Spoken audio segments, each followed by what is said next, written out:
One world currency. The New World Order. Those are the roots of trouble. I imagine that right now you're feeling a bit like Alice, tumbling down the rabbit hole. Let me tell you why you're here. You're here because you know something. What you know you can't explain, but you feel it. You felt it your entire life. That there's something wrong with the world. You don't know what it is, but it's there, like a splinter in your mind, driving you mad. It is this feeling that has brought you to me. This is your last chance. After this, there is no turning back. You take the blue pill, the story ends. You wake up in your bed and believe whatever you want to believe. You take the red pill, you stay in Wonderland, and I show you how deep the rabbit hole goes. All I'm offering is the truth, nothing more. For we are opposed around the world by a monolithic and ruthless conspiracy that relies primarily on covert means for expanding its sphere of influence, on infiltration instead of invasion, on subversion instead of elections, on intimidation instead of free choice, on guerrillas by night instead of armies by day. It is a system which has conscripted vast human and material resources into the building of a tightly knit, highly efficient machine that combines military, diplomatic, intelligence, economic, scientific, and political operations. Its preparations are concealed, not published. Its mistakes are buried, not headlined. Its dissenters are silenced, not praised. No expenditure is questioned, no rumor is printed, no secret is revealed. But I am asking your help in the tremendous task of informing and alerting the American people. And now, welcome to another episode of Down the Rabbit Hole. Here's your host from federaljack.com. It's Popeye.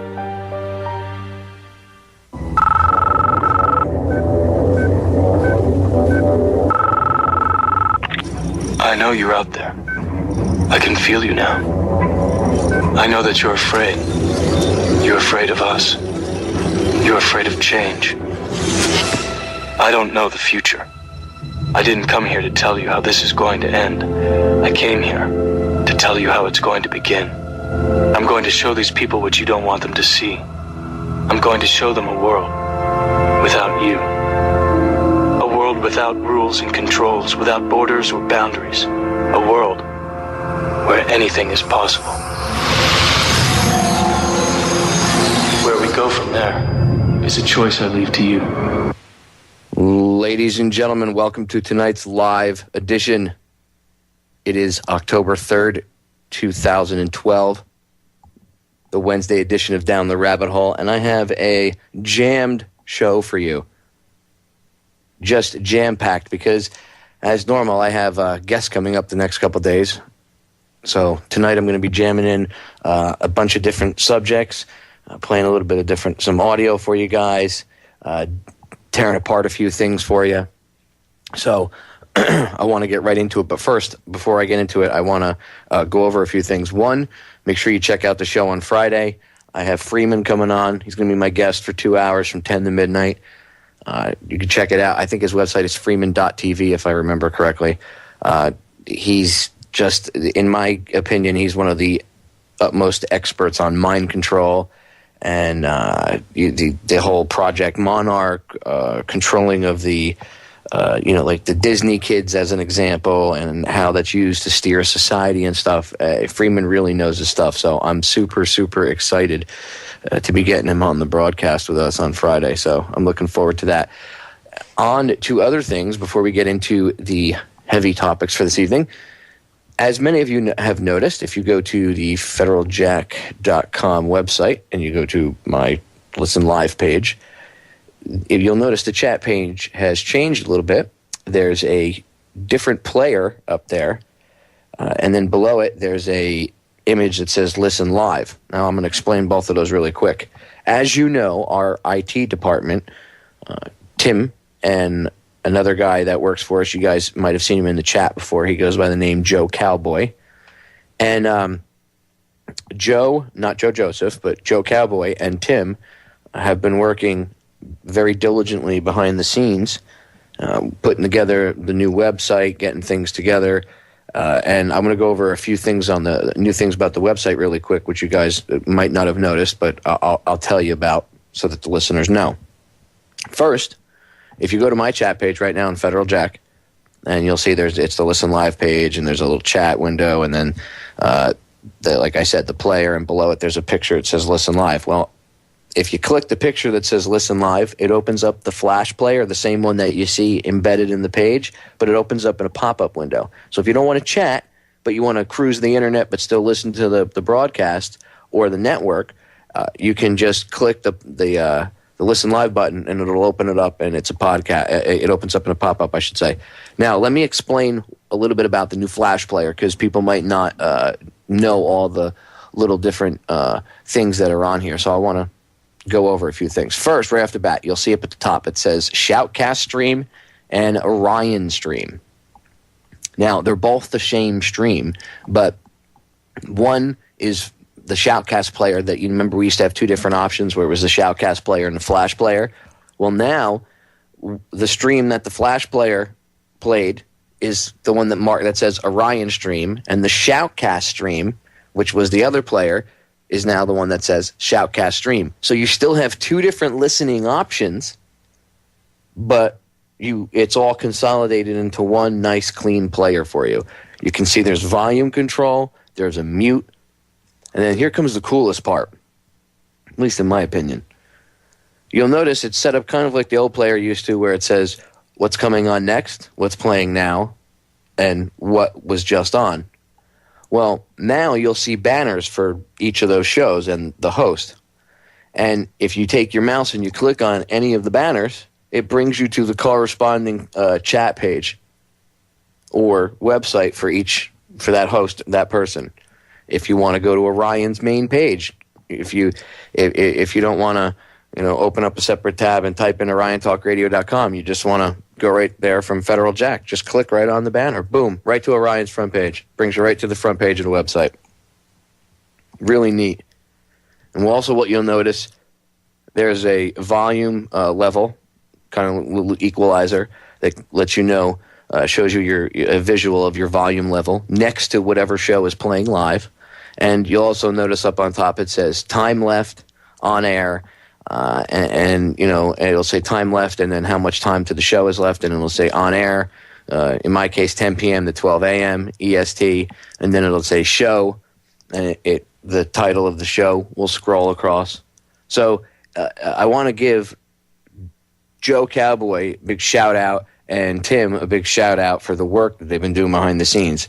As you can see, we're trying to bring you a more 21st century upgraded version of things now, version 2.0, 3.0, and we hope you like it. These guys put a lot of work into it, so everybody give a big round of applause, golf clap to Tim and Joe Cowboy. Good job, guys. Now, on the website really quick, on Orion's website, if you guys click on the archives, if you go to the main site, OrionTalkRadio.com, you'll see a bunch of headers. One of them says archives. This is really cool. And again, big shout out to Mr. Tim Watts. He's the one that it was the brain trust behind this one. The old archive section, you used to have to download it, and then whatever you had to play, whatever kind of player you had, Real Player, Windows Media Player, whatever, you had to deal with it that way. Well, this way, we have the more, I would say, the new and improved 2.0 version. Not only can you download it and play it on whatever player you want, if you choose to just play it in a Flash player style player, you go ahead and next to whoever's show archive you're looking at, it'll say play or download. And if you press play, it opens up in a little Flash player for you. And you can pause it, or you can completely stop it and close it out. And we're working on a version 2.0 of that that'll have a mute button. And I think they're working on, I shouldn't say I'm working on it, Tim's working on it. I have no programming knowledge whatsoever to do that stuff. I'm good at a lot of things, not that. But Tim's working on it, and I know one of the future versions you'll be able to mute it and stuff and fast forward and stuff through the archive. So big shout out to Mr. Tim Watts and Joe Cowboy the two geniuses behind the magic that is Orion Talk Radio right now.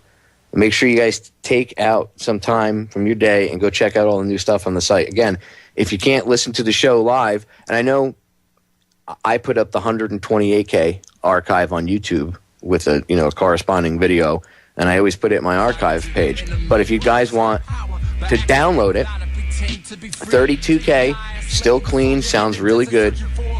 All the shows, all the hosts are there. Go check it out. All right, break coming up. When we get back, I'm going to get into a ton of stuff, so don't go anywhere. We are back, ladies and gentlemen. Okay, I got to get right into this before I forget because there's so much going on, and I've been wanting to address this since I was looking into this till about 6:30 this morning, and my wife forced me to get out of my desk chair and get a few hours of sleep. But I have talked about on air Albert Pike, and this, and I've said that there is some, there is evidence to show that it might be crap. His treatise, if you will, on the 3 world wars. Now, the evidence I had seen trying to debunk it in the past, like I said, was not very good. Most of it was written by either Freemasons, the person that hosted the website or ran the website or owned it and was blogging was a Freemason, or it was a Freemason, like a lodge's website, and someone from the lodge, whether it was a spokesperson or whoever, would write the blog. So it wasn't very objective from my standpoint. So I still wasn't completely sold that this thing was fabricated. But thanks to Cameron Wilshire from We Are Change Atlanta, he's been on before. We talked about last time. In fact, I got to hit him up and see when I can book him to come back on. Cameron's just an awesome guy, and he's sitting with him, talking to him makes your brain turn on and think, which is something that I love to do, and I love to make other people do. I love to make their brains turn on and think. You don't have to agree with things I say, just as long as you're thinking about it logically. That's the first step in the right direction. Anyway, Cameron messaged me on Facebook, and he had said, "Hey, I had posted because I had posted a link to an article that I had posted years ago, back in to the beginning of 2009, somewhere around there, of this information about Albert Pike and the 3 world wars, and I've referenced it on a few different shows." So he messaged me and said, "Hey, there's evidence to show that this is debunked and it's garbage, just so you know." And as always, I always say if I talk about something and it's crap, and I find out later that the information that I had uncovered that I believed to be true was wrong, I will come back, and because you have to be objective about this. This isn't about ego. This is about the information. So Cameron sent me a link, or he told me what to look up exactly, and it brought up a couple links, and a bunch of them were some of the websites I had seen earlier when I looked into this, and it was the same thing. They were run by Masons and stuff, so it wasn't objective. But then I found a site that wasn't run by Masons, and it's called the Illuminati Conspiracy Archive. conspiracyarchive.com. And no, I don't get paid to advertise for these people, but this is a really well-referenced article. Not only after I read this thing, I also went and read another article written on another website about the same thing, and that website is Freedom Ministries International. Now, I don't know. I doesn't mean I buy into anybody's whatever on their websites, whatever they believe in, whatever they talk about. But both of these articles were very well written. The one on Freedom Ministries actually brought up a good point, which I'll get to in a second. Anyway, it's imperative that I talk about this and spend a few minutes on this because I've talked about this many times. Well, there is enough evidence now in my eyes to say that it very well may have been, and it looks like it may be, garbage and disinformation. Now, why would this be put out there? Just because some jerk-off wanted to make a name for himself? Well, that's what some of the evidence alludes to. But I think more of it, it might be, and this is what the the other website, the point that they brought up that I wanted to touch on was it's almost like it's too well written to the point where it's not just some dick sitting in his basement making this up because he wants to be a conspiratard. It's almost like it's disinfo put out there so that way when you start to go down the Freemason rabbit hole, because there's more than one rabbit hole, there's multiple rabbit holes that eventually they all lead to the same place, but you have to travel down each one to be able to acquire the information on each subject because it's so vast. And I think it was the Freedom Ministries website, the author brought up a good point that it looks so contrived that it would make anyone looking into this go, if they bought into it and it was exposed as being a fake, then, see, all this looking into Freemasonry is garbage, you're just picking on people, you're a conspiracy tard, blah, blah, blah, blah, blah.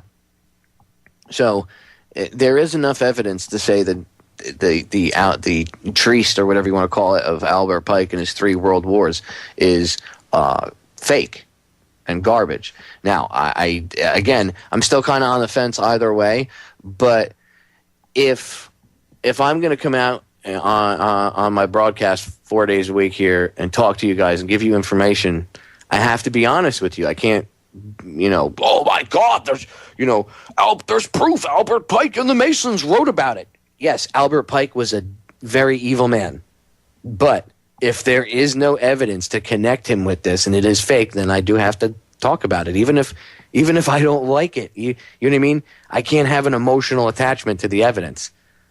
And if I do, then I have to disconnect that from when I speak to you guys and keep my matter of opinion separate from matter of fact. So I've talked about this many a times, and in fact, I'll drop the link to both of them in the chat room. The first one is called Albert Pike to Mazzini, August 15th, 1871, 3 World Wars, ? Just type in, if I can remember the guy's name, let me look up his name really quick. Just type in Leo Taxil, Leo space Taxil, apostrophe Albert Pike, apostrophe 3 World Wars, and that should bring up a link, and you'll see when it says Conspiracy Archive. That's the website that's not by Masons. It's a little more objective if that's what you're looking for. And I'm not saying that there isn't connection between, Freemasonry, the Knights of Malta, these secret societies, Albert Pike, all these other. No, there is a connection. There is stuff there. But I can't, in good conscience, know about this stuff, have talked about it on air, and then, when I find out that part of this information is wrong, I can't, in good conscience, just sit here and not tell you people, because then I'm the asshole, and that's not how I roll. So even if it's some people would say, oh, you're taking away evidence from our whatever, we don't need bad evidence, because lies and bad evidence aren't going to help anybody, and then that makes you look like a moron for pushing it. So it's important that I touch on, I wanted to at least take a segment and touch on this tonight, because I had been brought to my attention last night. And as I say, I know there's a lot of stuff that goes on behind the scenes with Freemasonry and everything else, but if there is disinformation out there, I do not want to be perpetrating it.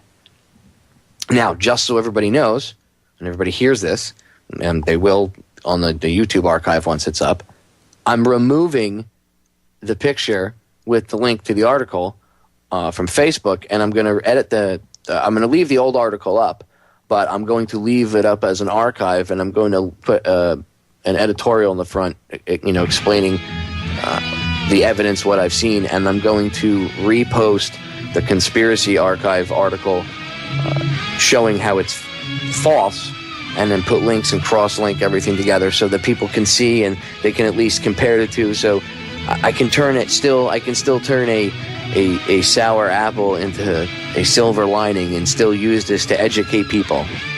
So, all right, ladies and gentlemen, we'll be back in a few minutes. When we come back in, I'm going to be playing a clip. I'm going to start off right from the break with a clip about Monsanto getting a bunch of reporters fired for telling the truth. Don't go anywhere. Ladies and gentlemen, we are back. I will play the clip, I promise. I'm probably going to have to start at this segment and go into the next segment with it. But I wanted to cover something really quick because this is the other side of the coin when you bring up the Freemasons.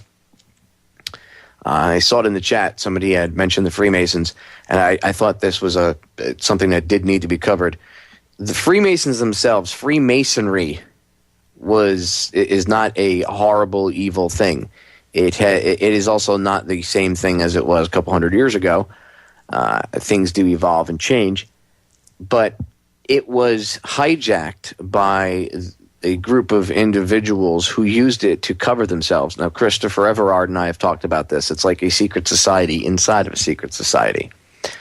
Now, if you go up to your uncle who's a Freemason, if he's a second or third degree Mason, which is the first 3 degrees are called the blue degrees. It's this outer ring of Freemasonry. Those are the people that run around and they do stuff for kids and all this other stuff. When you start to get up into the Scottish Rite, and you start to get into the Illuminati degrees, you start to even, and it doesn't matter, you could be York Rite or Scottish Rite. Once you start to get up 33rd degree Mason, 32nd degree Mason, it's different. But the first, second, and third degrees are all they're called the blue degrees. Albert Pike actually himself wrote about this in his writings. I urge you all to read his book, Morals and Dogma. I'm not saying that he was a great author and, oh my God, you should support his family, but you should read Morals and Dogma. It's, they give it to Freemasons. Freemasons read it. Why wouldn't you want to read it?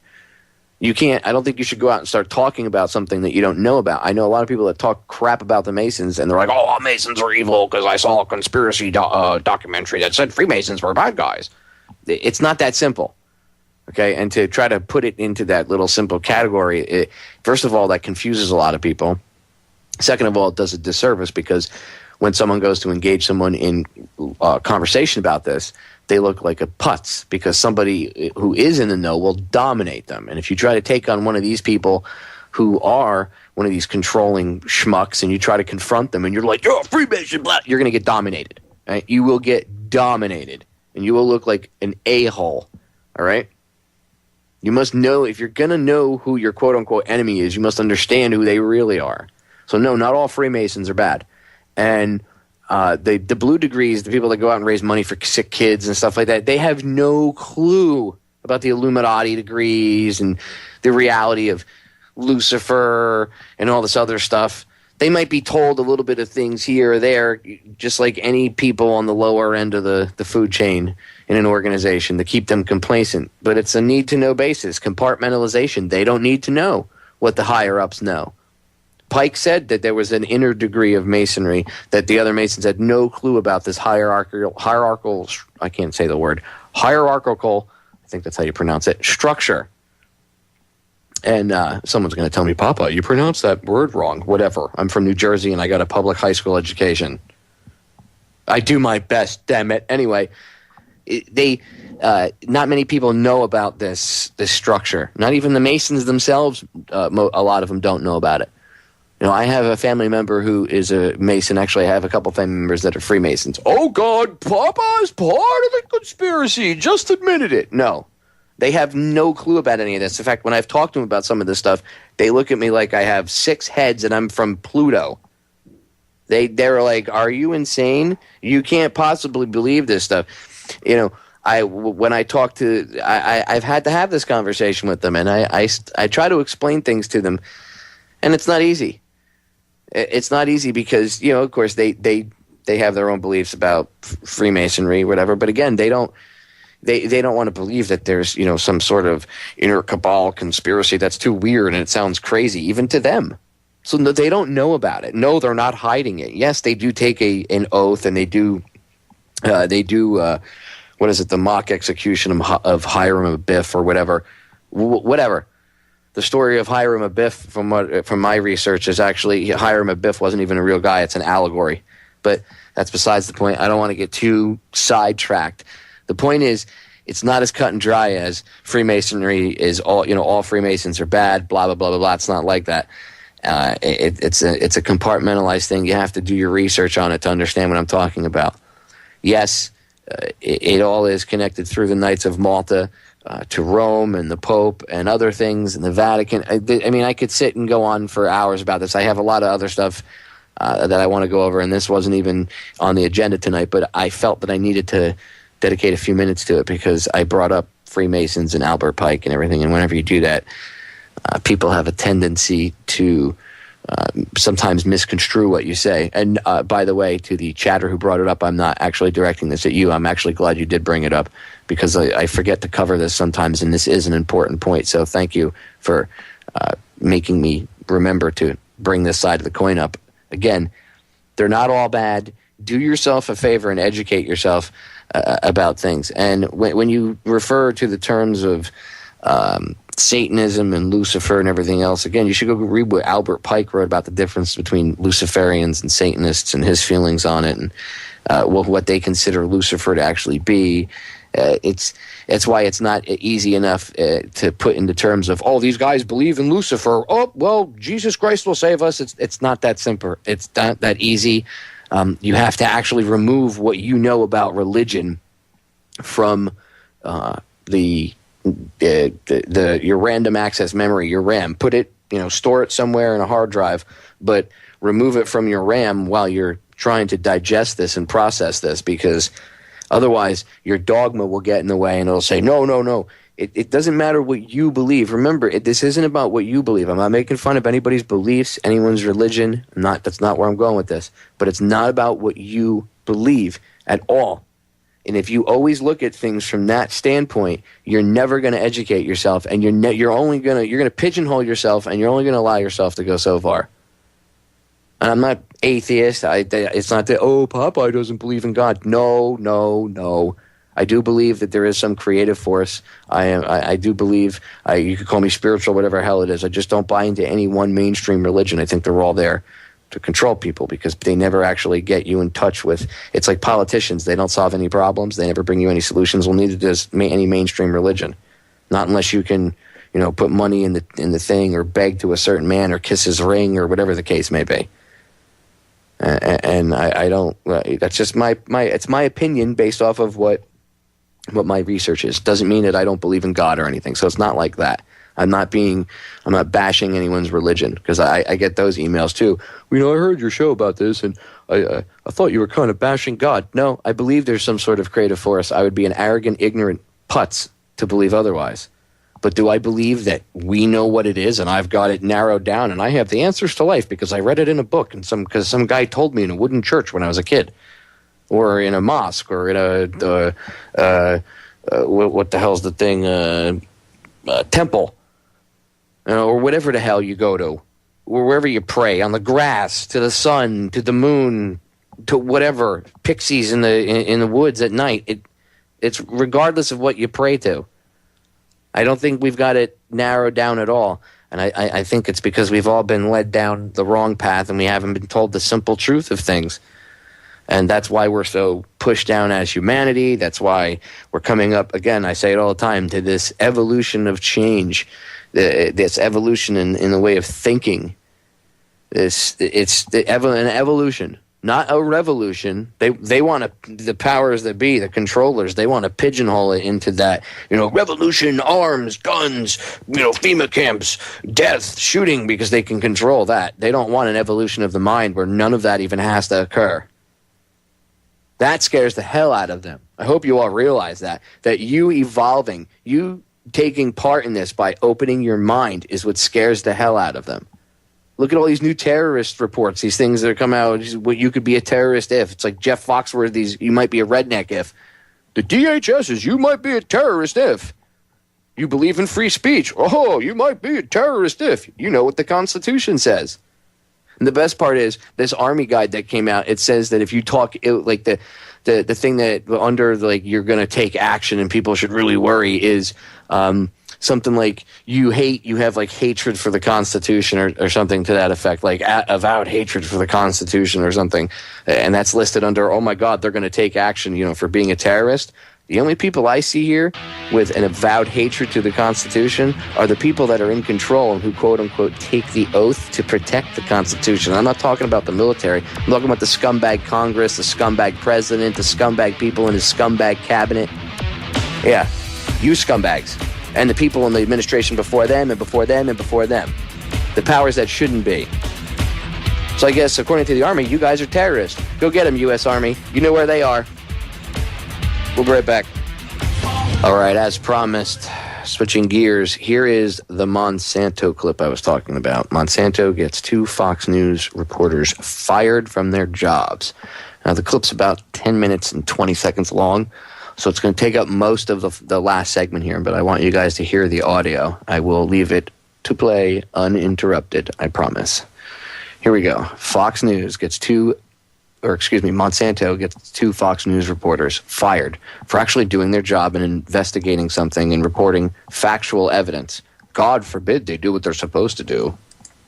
In a world economy where information is filtered by global media corporations, keenly attuned to their powerful advertisers, who will defend the public's right to know? And what price must be paid to preserve our ability to make informed choices?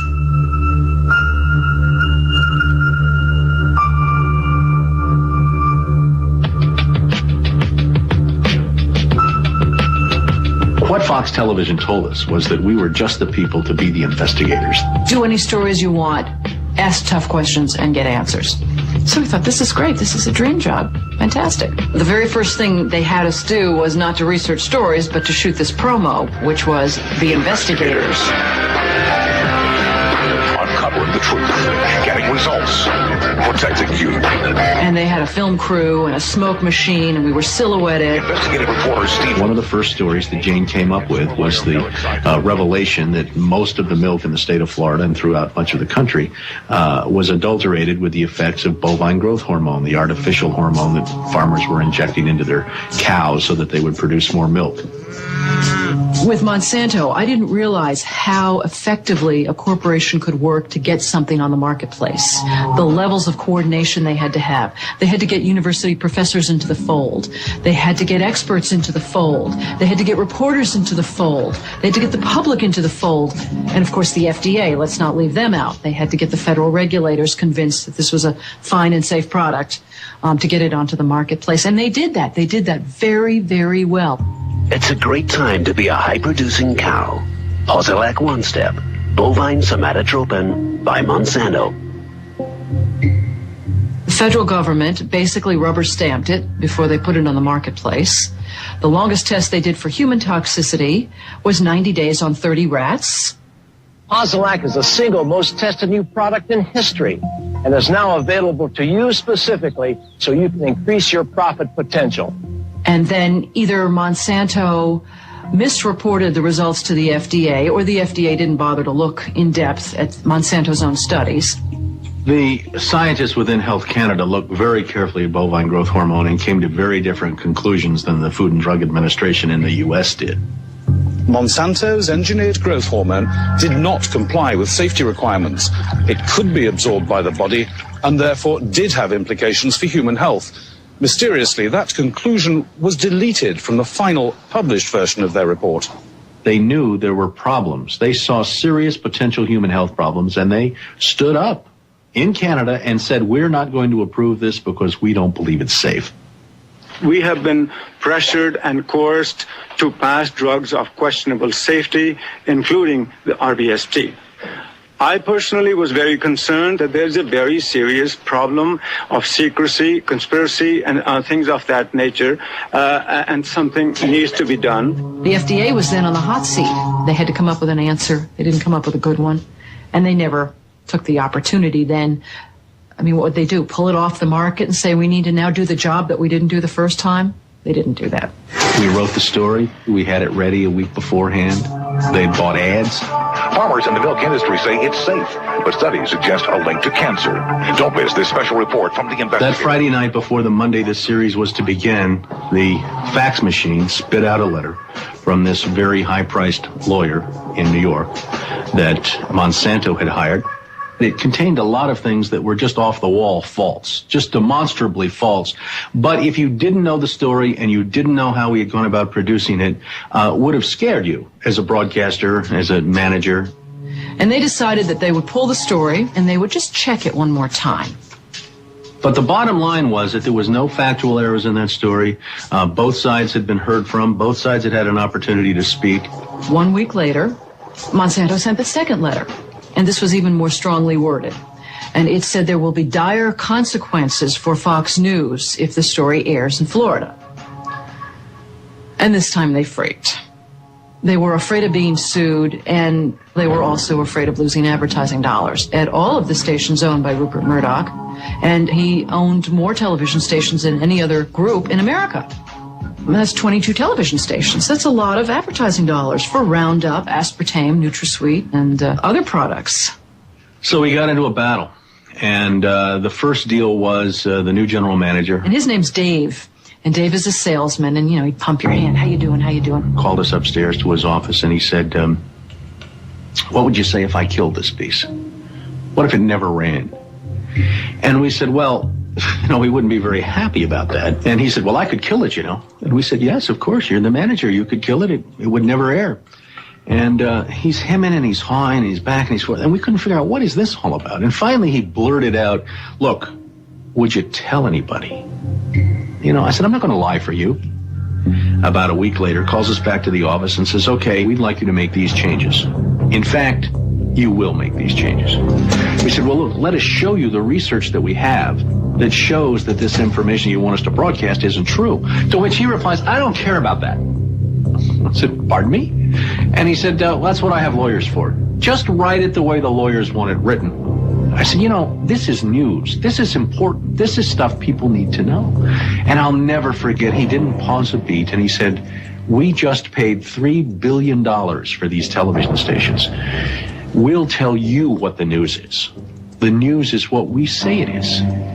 I said, I'm not doing that.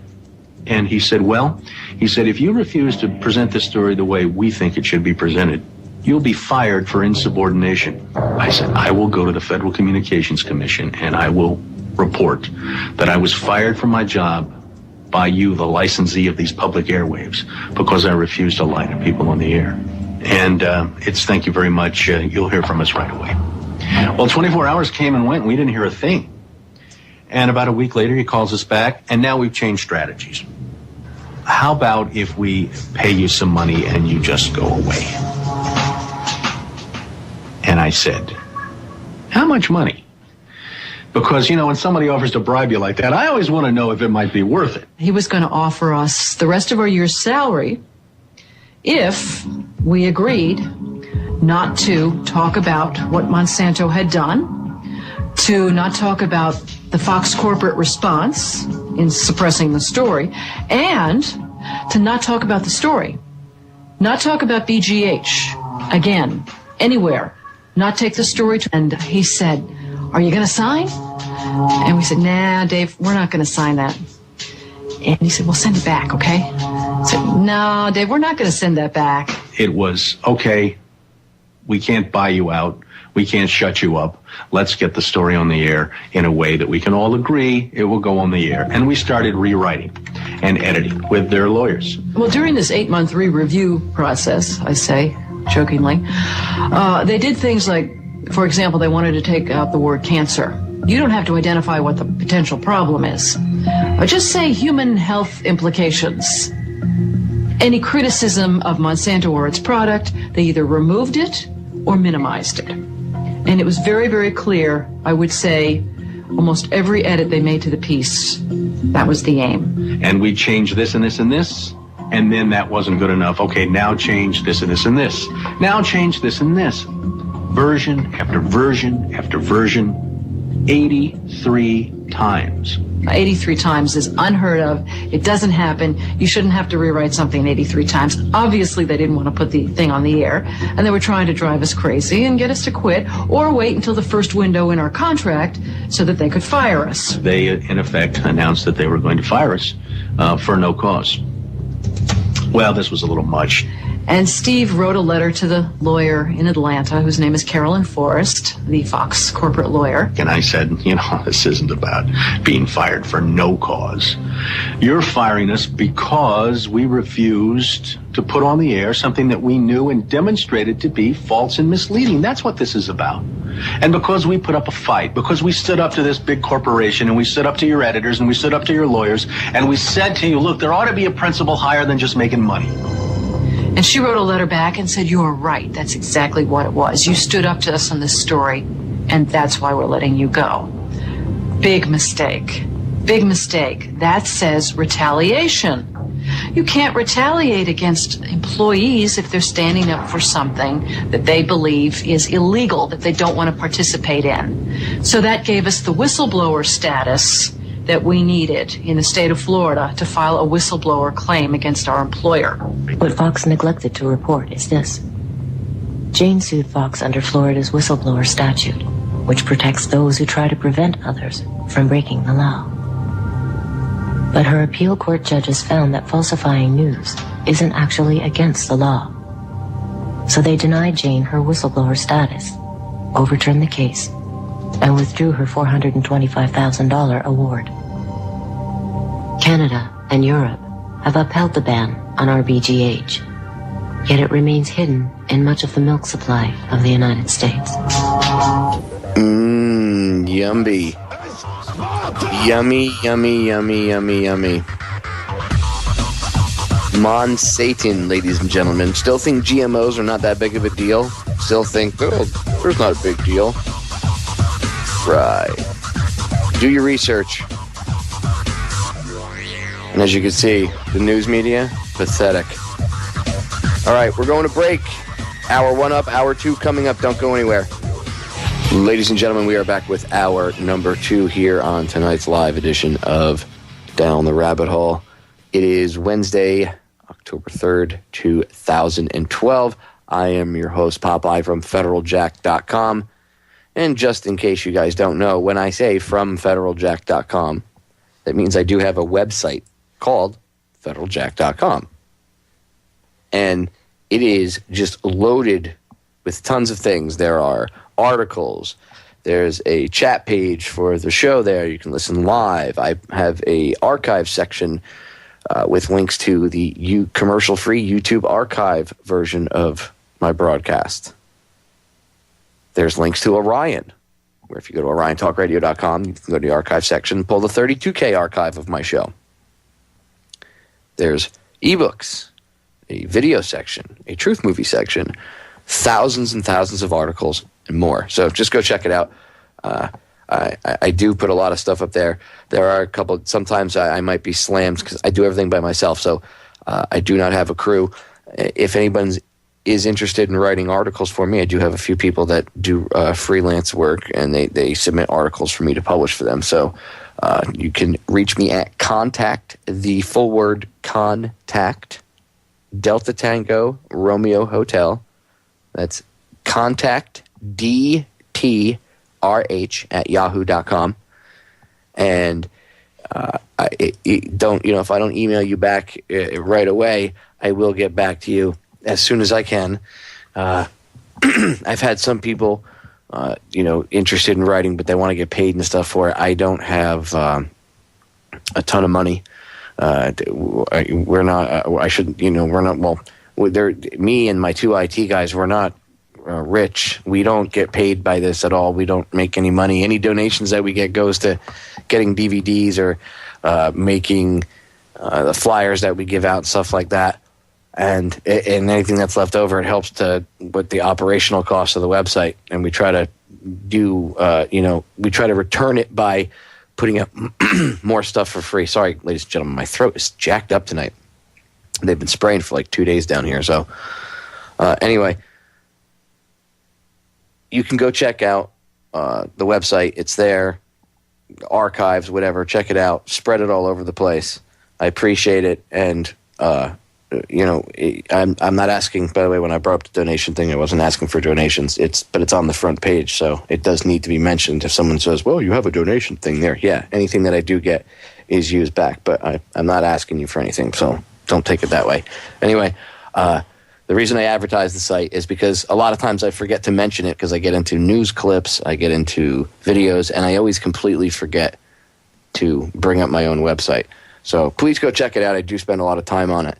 And everything there is for free. The ebook section I urge you to go through there. There's, I would say, at least a couple days worth of reading in there, if not more. Different topics. In fact, I might have an ebook copy of Morals and Dogma in there.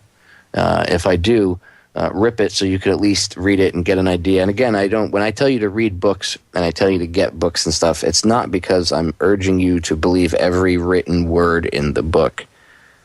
Because sometimes I get emails that saying to me, well, should I, you told me to get this book, which means you must believe every single word that's written. No, unless I say to you, this is a great book about whatever topic. But when I tell you to get books, it's because, A, you have a physical, whatever evidence that you're getting it on, whatever it is, you have a physical copy of it, not some digital copy. But I also want you to get books because I want you to read. I want you to pull yourself away from the boob tube. Even unplug from the computer. Unplug from the computer, unplug from the boob tube, unplug from your Xbox, whatever. Sit and just read. Start to re-engage parts of your brain that maybe haven't been used as of late because you're too used to, I read a book on my Kindle. It's not the same. You're reading it from that light background. And I don't care. Someone recently told me that Kindle has a different type of background or whatever. I guess that's not harsh in the eyes, so that's cool. But whatever. Try to read a physical book. Try to get your brain actively engaged in thinking again, using your imagination, using your mind's eye, rather than relying on some digital effects created in a computer by somebody else to do it for you. Yeah, it looks cool, but it's also taking away from the fact that your brain could imagine that same sequence in your head. I mean, somebody obviously did. They animated it, right, for you to see what they're thinking about, what they envision. At the same time, that even though it showcases creativity, it still robs the masses of theirs. Keeps you in a docile, controllable state. And then people watch, news. A lot of times people turn the news on, they keep it on in the background. They don't even realize that they're getting their talking points from the news. They hear it and, they'll hear something on Fox or CNN or MSNBC and it's in their ear. And they won't even know why. They won't even know why they said what they said or what they believe what they believe. But they'll say it. And they have no idea why. It's a talking point. It gets put in your head by the media. It's there for a reason. They do it for a reason. All right. There's a few things I want to go over before I run out of time because I could sit and rant forever.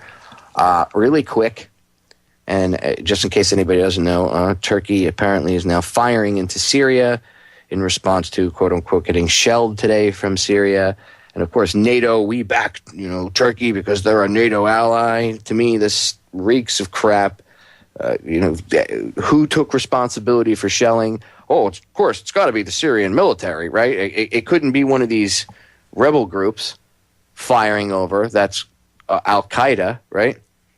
Everybody's been saying that these rebel groups, well, not everybody, anybody who's got half a brain in their head, and most people in the alternative media, the mainstream media, not so much, but most of the alternative media has been screaming about the fact that Al-Qaeda is in the ranks of the rebels. Well, now there's a report that says 95% of the Syrian rebels aren't even Syrians. Here, check out this little snippet really quick. Dawood Khairullah now, Professor of International Law at Georgetown University. Good to see you there, Mr. Khairullah. Now, Syria's foreign minister accuses the U.S., France, and other states in arming, funding, and staffing the rebels, which they deny. So who is supporting them? I think it's obvious that there is a foreign power that is supporting the armed rebels inside. And if we are to believe the report of the BND, the most respectable European, it's a German intelligence service, one of the most respectable probably in the world, who says that 5%, only 5% of the armed oppositions are Syrians, and the others are mercenaries coming from the outside. This is a huge violation of international law, of the sovereignty of Syria, a distortion of the reason for which the uprising had taken place, destroying the national economy, destroying the most precious treasures of Syria, like the souk It's one of the oldest covered suits in the world in Aleppo. This is not the work of a Syrian nationalist. This is something that is vicious, and it is fomented and funded and trained and controlled from outside. And this is totally illegal and totally against United Nations Charter, international law, and practice among nations. Now, as you know, the West is determined in its backing of the Syrian rebels. But where does the close American ally Israel, where is it? Could it possibly, this possible new regime in Syria, be a dangerous development for Israel? I think there might be making a huge mistake again. I mean, they hold it against Mr. Assad opposing the Israeli domination and supporting the resistance. We have to remember that Syria has an occupied, large piece of Syrian land is occupied by Israel. And like any country who has occupied territories, would do everything it can to free its territories. And there were negotiations between Syria and Israel. They were very close under Mr. Rabin's rule to come to an agreement. He's talking about Yitzhak Rabin, and then, of course, Yitzhak Rabin was assassinated, and there's proof that it was an inside job, kind of like the CIA with JFK. Well, Mossad. Should bet. All right, we're going to break. We'll be right back. Don't go anywhere. We are back. By the way, I don't know for a fact who fired those shelled Turkey anyway, but it's just a very convenient excuse because then NATO, we back them, and they are a NATO country, and according to NATO, an attack on a NATO country, on any NATO country, and it is an attack on all NATO countries. So, just saying. And we all remember who went into Libya last year. It was NATO. So, just saying. Just saying. I don't have any proof to say it was. I just don't see how maybe it was one of the rebel groups shelling. But again, of course, the rebel groups, 95% of them aren't Syrians. So, again, who benefits? How would the Syrian army benefit from attacking Turkey? It wouldn't. Well, they're Arabs, Popeye. They're just stupid. They don't make any sense. Right, okay. Because white people are the only people that make any sense, or Americans are the only people that make any sense, right? Please. Let's not even get into that. Let's not even go down there. I'd have to sidetrack the rest of the show just to answer that. Let's be realistic about the situation. Why would the Syrian military attack Turkey? Just my opinion. I have to look deeper into it and see if there is any evidence. But I'm going to tell you what. If the media are the ones coming out with the evidence saying yes, the Syrian military attacked Turkey, I'm sorry. Just they wouldn't benefit from it.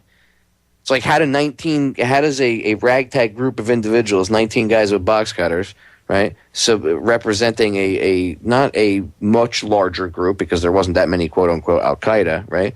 So this small group, this relatively small group in comparison to how many people live in the United States, did they benefit from attacking the United States? No, because we bombed the shit out of them. Did the Taliban get anything from it? They weren't even involved. They just happened to be the regime that was in power. But did they benefit?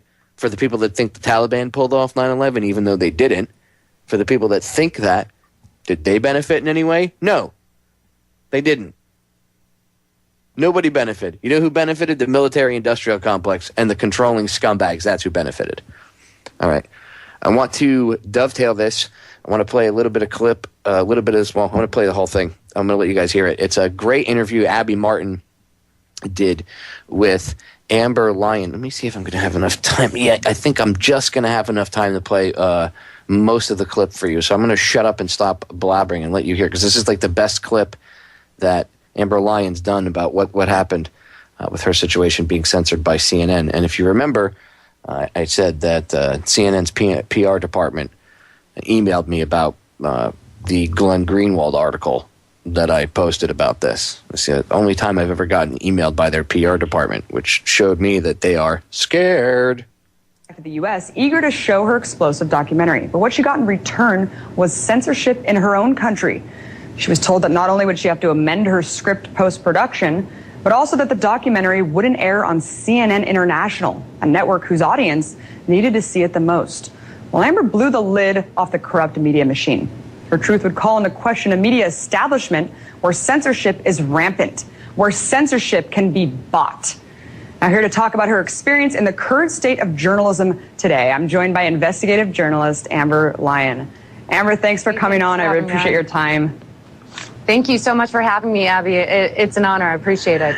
So, Amber, you come back from filming this explosive documentary, An Uprising in Bahrain, and when you ask why it's not airing on CNN International, they say, well, it was never meant to air on CNNI in the first place. I mean, what were you told about before you went? Did you know, at what point did you know that you were being fed lies? Well, at the point that Abby executives, longtime executives at the network started writing me and telling me that I should look into this, that something wasn't right here. So I figured with their blessing, I should continue on and investigate this and figure out what the heck was going on. And I asked CNN International's president, Tony Maddox, I met with him twice to ask him why the documentary never aired. He never gave me a response at that point. It wasn't until this really went public that they've been saying, oh, wait, now it wasn't supposed to air. You know, my crew was devastated about this, not only for the people of Bahrain, but also because they had risked their lives to tell this story. I mean, at one point we were violently detained at machine gun point while filming this, Abby.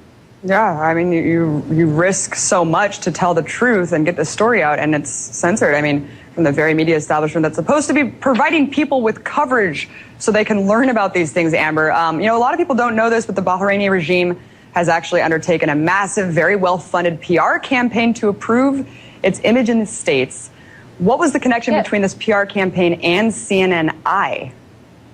Well, one of their PR companies, Corvus, that's right down the street from you in Washington, D.C., it's a U.S.-based company. They would actually call the CNN desk and complain about me and tell me that I needed to include statements that pretty much delegitimized the human rights activists that I was using in my report. So these PR companies are working for this regime, essentially being the mouthpiece for the U.S. media, trying to use intimidation. And Abby, the more I investigated, I was actually able to uncover something that really made me feel defrauded as a journalist. Not only our sources, we found out that Bahrain is a paying customer at CNN. Instead of watchdogging Bahrain, CNN International is actually taking money from the regime in exchange for producing content that they then air, and it's pretty much disguised as news because there's almost no disclosures that this rosy content about pearl diving and how the crown prince is progressive is paid for by Bahrain. And Abby, you know, as a journalist, ethically, that violates all journalism 101 ethics. You don't take money from dictators to air content that you're not informing your viewers is being paid for by these regimes. It is a whole nother level, Amber. I mean, we see, you know, the political establishment trying to toe a certain narrative to maintain dictatorial regimes for their own interests. But when you actually see a dictatorial regime paying a news outlet, I mean, it totally flies in the face that everything that you would think journalism should be. It really shows the erosion and the problems really deeply in this system. But I wanted to ask you about your colleagues. Oh, go ahead. Yeah, I also, you know, we keep talking about these regimes paying. What about the people of Bahrain? Were the people of Bahrain ever given the option to pay CNN to air favorable content about them? That's what I want to know. You know, we're in journalism for the people, to be a watchdog on the government for the people. We're the people given a choice to buy content on CNN. Abby? No, and unfortunately the people are the ones thrown under the bus, Amber, when all these things happen between governments and the revolving door between these agencies. What about your colleagues? I mean, did any of your other colleagues encounter similar type things, or do you think that a lot of people who work in these media establishments are just pretty much cashing a paycheck? Do they understand what their role is, or do they have to be faced with something like what you were faced with before they kind of wake up to this? Yeah, I mean, I got in. I highly respected the network when I first took a job with them in 2010, and it was slowly the relationship just evolved to me realizing what was going on and that my pieces were being censored and screened, and statements that were propagandic lies were being put onto my reports. And I think, Abby, above all, complacent journalists are killing journalism. And there are people within the network, and I'm sure within a lot of U.S. mainstream media networks, that see what's happening and they think, oh, well, I'm just a peg in the machine. I'm not really causing this. I'm just the one taking the phone calls, or I'm just the one editing the reports. And they see the systematic censorship, yet they don't speak out against it. Well, everyone is eventually responsible. And in the end, they're going to come out on the wrong side of history, because now we're even starting to see these mainstream media outlets really propagating a potential war with Iran, consistently demonizing Iran. Not that the country doesn't deserve to be criticized, but if you're going to criticize, you need to do it across the board. And you can't just pick and choose when you want to criticize, and just criticize in favor of the current feelings of the U.S. administration as we see what's going on now, Abby. And I really fear that the unassuming U.S. public is being led into a war, into approving a war. Wow. Great interview. Go check out the rest of it. There's about a minute left. You can go check out the rest of it on YouTube. Amber Lyon and Abby Martin. Two amazing ladies and gentlemen. Go check them out. Abby's new show is called Breaking the Set, I believe. You can go check it out on YouTube. She's got a YouTube channel for it. I suggest you subscribe to it. And you can check out, there's like a minute and a half left to the interview with Amber. I just have a bunch of different things that I want to get jammed into the rest of the broadcast. My throat, I tell you tonight, ladies and gentlemen, there's a few things I want to get jammed into the broadcast for this evening. So I have to move on. One thing I'm going to talk about is, I don't know if you guys have heard, the multi-million-dollar settlement reached over CPS abusing kids. Yeah, well, we're going to get into the story about that. I'm going to play you a little bit of audio about it. But first, I want to show you, people always say, well, that CPS, I get in arguments about people with people about this. CPS is good. They take kids out of bad homes, everything else. And I often say no, because more often than not, you find out that the CPS is abusing the kids, or the foster house or home that they're put into is abusing the kids, right? So first, I'm going to show you an example of CPS and police and nosy neighbors butting in, trying to raise someone's children. I'm going to show you an example of what people say, oh, that's a good thing. How could you get upset about that, Popeye, right? And then I'm going to show you an example of what the reality of the situation is. So first here, let's play this. Can't let your kids play outside anymore. Otherwise, CPS and the cops are going to come and bust your chops. Mom taken to jail and charged for doing something many parents do every day, letting her kids play outside. Yeah, she was arrested for child endangerment for allowing her kids to ride scooters around in their neighborhood cul-de-sac. Local 2's Jennifer Bauer joins us live with how that mom is now fighting back. Jen. You know, guys, I'm standing right now on a cul-de-sac. I can tell you there's not a lot of traffic, not a lot of cars. And that's exactly why this LaPorte mom says she and her husband moved specifically to that street, because they wanted a safe place for their kids to grow up. She says she never thought something like this would happen. This LaPorte mom says she was arrested and forced to spend the night in jail, all because she let her kids play outside. Orange jumpsuit, in a cell, slammed the door for 18 hours. Tammy Cooper says her kids, ages 9 and 6, were riding their scooters around the cul-de-sac where they live, while she sat in her front yard and watched from a few feet away. A little while later, she says, a LaPorte police officer pulled up. I went out there to see what he was here for, and he says, no, ma'am, we're here for you. And I said, oh, really? Why? And that's when he proceeded to tell me that he had received a call from one of my neighbors that my kids were outside riding their scooters and supervised. Said, well, ma'am, turn around, put your hands behind your back. You're under arrest for child endangerment. Cooper says the allegations are absurd, and she insists her kids were never alone. No, I was out there the entire time. The charges were eventually dropped, but Cooper says the experience was humiliating and has now filed a lawsuit against the City of LaPorte Police Department, the arresting officer, and her neighbor, who reportedly made the call to police. We tried speaking to her. You have no comment? No, thank you. Okay. This stay-at-home mom says her kids are her life. Everything that I do revolves around my children. And now she wants justice. And Shreveport police issued a statement in part saying we are confident in the known actions of the responding officer.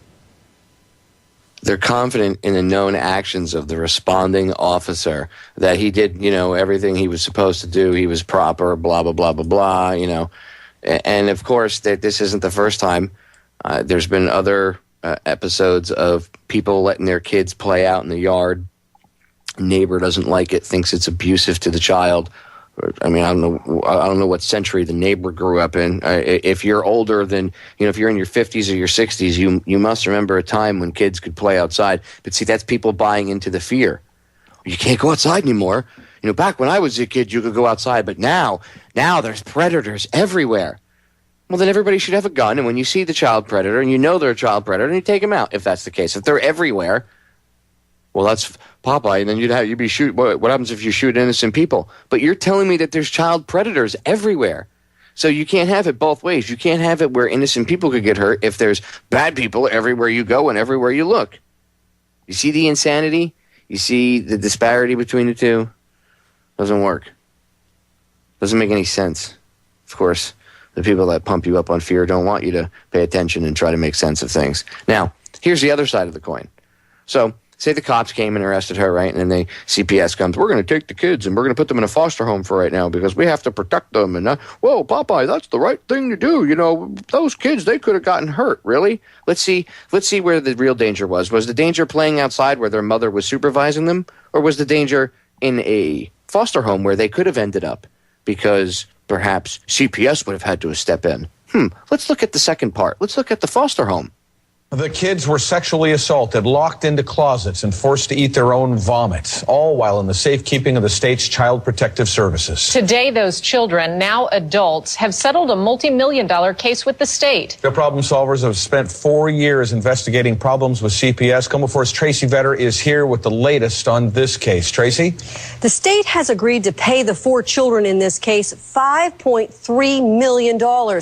Small satisfaction, they tell me, for the years of abuse they say they should never have suffered. The isolation. The isolation was the biggest factor. Richard Felsch is now 23 years old and spends his days working on cars with his biological father. He says his time in an Eastern Washington foster home robbed him of something he can never get back, his childhood, and knowing what normal is. There were times when, closets were cleaned out for us to live in for a couple of months at a time or weeks at a time. These are forms of punishment. The state removed Felsch and his twin sisters from their biological mother's home in 1996 and placed them with Michael and Sylvia Wenger. Even though, according to court documents, attorney Alan Ressler says the state never should have given them a foster parent license. They knew. They knew they should not have licensed the home. Attorney Ressler says even the state's own social worker said the Wengers should not be foster parents. And in court documents, a psychologist found that the foster mother was sexually abused as a child and had a history of theft and manipulation. Felsch says he and his sisters repeatedly told social workers they were being abused. You get laughed at. You get outright laughed at as like a child who is crying wolf, exaggerating, making a mountain out of a molehill. After 5 years, the children and a 4th foster child were removed from the Wenger home after one of the twins ran away and reported she was repeatedly raped by Michael Wenger.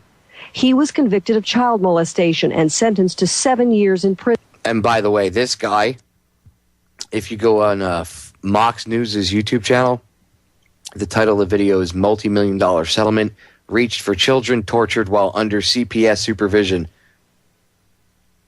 And this guy, if you go look at the video and you see a picture of this guy, it's about 2 minutes and 10 seconds into the video.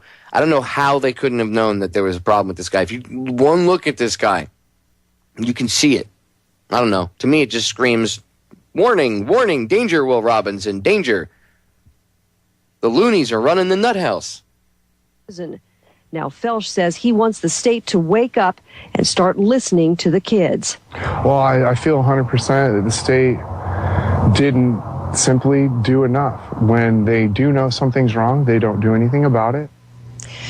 In a statement released today, the state's Children's Administration said it is truly unfortunate that these children suffered at the hands of adults they had trusted, and that although nothing can change what happened in that home, the agreement fairly compensates these individuals. Further, the state says it has used lessons learned during this and other cases to change the way foster homes are licensed here, including a more detailed evaluation of homes looking to become licensed. Back to you. Oh, well, gee, I'm glad you guys are revamping your licensing process, and I'm glad a few $1 million replaces kids being forced to eat their own vomit and being sexually abused, pretty much tortured, whatever they went through. Yeah, a couple $1 million justifies, takes care of all that. That's okay. Makes them feel better at night, right? Why were they put in that position to begin with? Well, the state can take care of kids better. I've actually heard a person who worked for CPS say that the state can raise children better than the parents can. And that's why it's the state's duty to take the children away from the parents, because they know that they could do a better job than any parent could. Disgusting. And that's why I don't have kids, because if you ever tried to take my kids from me, you'd be missing a hand. Perhaps much more. We'll be right back. Ladies and gentlemen, final segment of tonight's Wednesday edition of Down the Rabbit Hole. Don't forget to tune in Friday. I got Freeman coming on for 2 hours. It's going to be an interesting broadcast, to say the least, so tune in. Don't forget also to check out Joe Joseph's broadcast right here in this time slot, 10 p.m. to midnight, Eastern Standard Time, Tuesdays and Thursdays. And Joe's on right after me on Sundays, 7 p.m. to 9 p.m. Eastern Standard Time. And also show a little love to Sergeant Ryan Brooks over at the Sound of Freedom. Ryan does an excellent broadcast. Excellent broadcast. He's also a new father. Shout out to little mini-me Brooks. And shout out to, of course, Ryan's lovely better half, who actually bore most of the responsibility for creating their little version of mini-me. So a shout out to all of you guys. New happy family. And as I said, Ryan does a hell of a broadcast, so check him out. All right. There's a few things, two last things I want to cover really quick. One thing dovetails with my show with Mark Passio and The Matrix. I cut up a little bit of audio for you guys to listen to. It's about a minute long. It's from the conversation with the Merovingian when Mark and I were discussing causality. But first, I want you to hear a interesting story out of Press TV. Now, remember, they were blocked here in the United States. The place you can really see them right now is on YouTube. I think if you have satellite, you might still be able to get them, but I'm not sure. But I think that's where they were mainly blocked, was on satellite. You have to look, but I know that you really can't. There's really no access to Press TV. Of course, it's because it's a terrorist television network, Popeye. After all, it's from Iran. So they have to be bad. The Iranians, I'm surprised they even have TV. Don't they have tents? Oh, wait a minute. That's an epic fail, because, no, they have a huge society, people. Thank you. And they're very highly developed. They're not idiots. Anyway, there's an interesting story out of Press TV about Gaddafi and his death, and about the French intelligence connection to it. Check this out really quick. A planned meeting between the presidents of France and Libya has been unexpectedly canceled, and many believe it was in order to avoid commenting on high-level accusations that Muammar Gaddafi was actually killed by a member of France's foreign spy services, the DGSE. The ex-intelligence chief of Libya's temporary National Transition Council, Rami El-Obeidi, has claimed that during Gaddafi's chaotic final moments, a French agent delivered the fatal blow, shooting him in the head. Former interim Prime Minister Mahmoud Jibril supported the allegations on Egyptian television, saying that a foreign agent infiltrated the revolutionary brigades in order to kill Gaddafi. El-Obeidi said that one motive for Sarkozy's alleged assassination order was to silence Gaddafi's claim that he gave Sarkozy 50 million euros in illegal campaign financing. Such sentiments have been echoed by many of Libya's elite, as well as a number of investigative journalists in France. Where there's smoke, there's fire. We've heard it many times. Gaddafi allegedly financing Sarkozy's campaign. So I think it's plausible that Sarkozy would make such a decision. But why would he do that if he financed his campaign? would you want to admit that Gaddafi, your now sworn enemy, financed your presidential campaign? No, it's called cleaning up the mess. Sounds like the first Gulf War. 2007, Sarkozy surprisingly ended Gaddafi's Western isolation with an official reception, but much of the 10 billion euros in weapons and oil contracts never materialized. By 2011, Sarkozy was the prime mover in NATO's invasion of Libya. I don't think that Sarkozy tried to kill Gaddafi. We know that French special forces were in Libya to help the revolution. But I don't think Sarkozy would be so worried about people believing Gaddafi.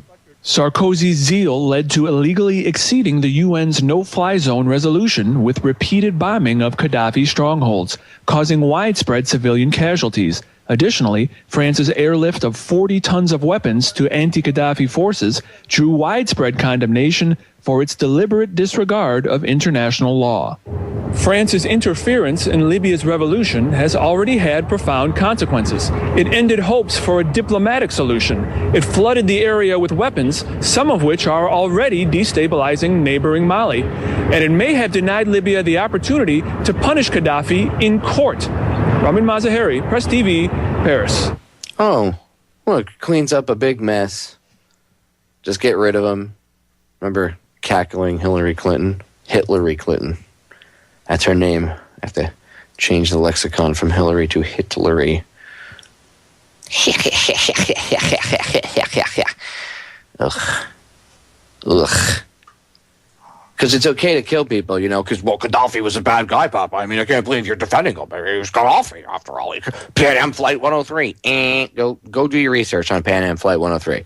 Taken down by rogue faction inside the CIA to cover up drug running.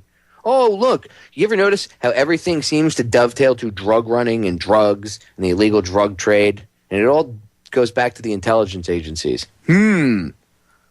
Danger, Will Robinson, danger, red flag, warning, warning, warning, pay attention, hello. People need to pay attention to stuff. This isn't conspiracy theory. It's actually conspiracy fact. Okay, I've only got a few minutes left. And as I promised, I cut this audio for you guys.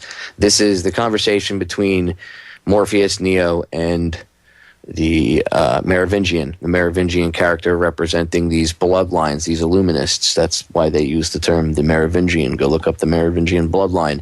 Again, not enough time left to discuss all of this, but here you go. If you're not sure, go check out my broadcast. It's up on Federal Jack. There's a page for it, and it's also in the archives. The Matrix Trilogy Decoded with Mark Passio. And here is the audio from the conversation between Morpheus, Neo, and the Merovingian about causality that Mark and I were discussing. Check it out. You know why we are here. I am a trafficker of information. I know everything I can. The question is, do you know why you are here? We are looking for the keymaker. Oh, yes, it is true. The keymaker, of course. But this is not a reason, this is not a why. The keymaker himself, his very nature is a means, it is not an end. And so, to look for him is to be looking for a means to do what? You know the answer to that question. But do you? You think you do, but you do not. Here's the meat and potatoes. You are here because you were sent here. You were told to come here and then you obeyed. It is, of course, the way of all things. You see, there is only one constant, one universal. It is the only real truth. Causality. Action, reaction, cause and effect. Everything begins with choice. Causality. There is no escape from it. We are forever slaves to it. Our only hope, our only peace is to understand it, to understand the why. Why is what separates us from them, you from me. Why is the only real source of power. Without it, you are powerless. And this is how you come to me. Without why, without power. Another link in the chain. Now, I have some real business to do, so I will say adieu and goodbye. This isn't over. Oh, yes, it is. The keymaker is mine, and I see no reason why I should give him up. No reason at all. No reason, no cause, no causality. He didn't see them. He said another link in the chain, because without causality, without understanding it, there is no true power. The why of things. And that goes back again to my broadcast with Mark about the Matrix Trilogy Decoded. And actually, we also touched on this in the broadcast we did about the occult aspects of 9/11. And both broadcasts, very powerful, informative broadcasts. Go check them out in the archive section over at federaljack.com. The why of things. The cause of things. Why? You know, we often treat the symptom of a problem, but we don't treat the problem itself, the why, the cause. The problem is the cause. The symptom is just that. It is a symptom of this much larger cause. You know, when you get disease throughout your body, if you get riddled with cancer, it causes other side effects. There's other problems, side issues that are caused by it.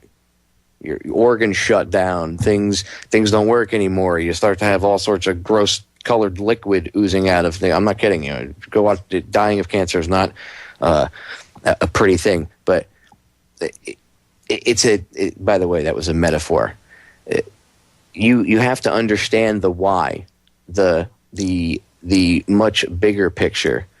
The cancer, you have to understand how the cancer would work. Not so much, yes, you have to deal with the smaller symptoms and side problems that spawn from it. But in order to, you can't, like, let's just say that there was a quote-unquote cure for cancer really quick that you could be injected with, right? Well, that would be the truth, and the cancer being the problem.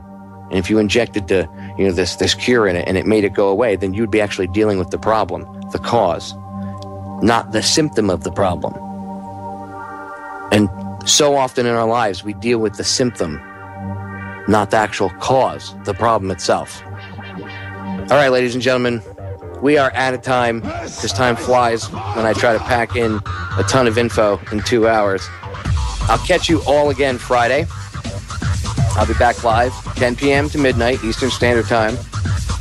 My guest, remember, is going to be Freeman. Tune in. Don't go anywhere. You're going to want to lock those 2 hours in and sit down, get your beer, your cigarettes, your coffee, whatever. It's going to be an awesome ride down the rabbit hole. I'll catch you guys again Friday. Later.